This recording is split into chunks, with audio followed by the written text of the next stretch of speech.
سلام و درود به همه رفقا و کی پایلوت. ممنونم که توی این مدت بازخوردهای خوبی داشتم از شما دوستان عزیز در خصوص ویدیوها. امروز اومدیم به شهر نجف آباد اصفهان و برج خارون، برجی که به نظر من یکی از ارک‌های زیبای ایرانه. یه چیزی تو مایه حاجی کریم خان زنده، ولی خب جذابیت خاص منحصر به فرد خودشو داره. اونم برج خارون که ارگ شیخ بهایی هم در واقع بهش میگن که مربوط به دوره صفویه که ساختمان‌هایی به نظر من زیبایی داره از لحاظ معماری و جذابیتش هم اینه که علاوه بر اینکه دوره ها و نمایشگاه متعدد کلا اینجا برگزار میکنن و به نظر من خالی از لطف نیست که امیدوارم از این ویدیو هم لذت ببرید و منم حمایت کنید و سابسکرایب کنید و به رفقاتون پیج منو معرفی کنید. تشکر.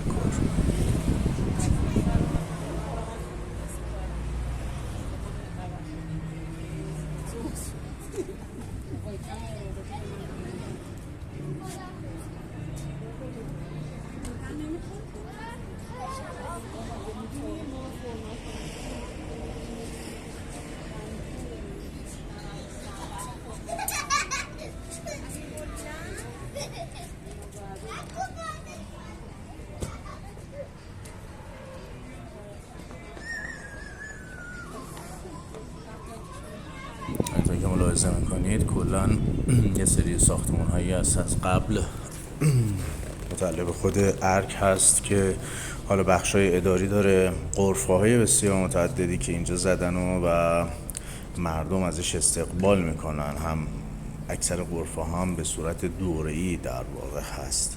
حالا چیزای سنتی، خوراکی، پوششی، هر نوعی رو میفروشن و ارزش دیدن رو داره. یکی از جذابیتاش توی شبه نورپردازی فوق‌العاده زیبایی داره، فوق‌العاده زیبا که توی ویدیو تأمل کنید از اول تا آخرش ببینید. نورپردازی شبش رو من به تصویر کشیدم که فوق‌العاده زیبا و جذابیت داره که به برج خارون در واقع احاطه داره و همینو که برج خارون رو شاخصش کرده کلا توی شهر نجف آباد، نه فقط به خاطر نورپردازیش بلکه به خاطر حالا اون قدمتی که خود برج خارون داره.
با اینکه نجف آباد شهر کوچیکیه ولی یکی از شهرهای در واقع مرکزی خود اصفهانه و دسترسی ها به شهرهای مختلف از اینجا خیلی راحت هست و سریع.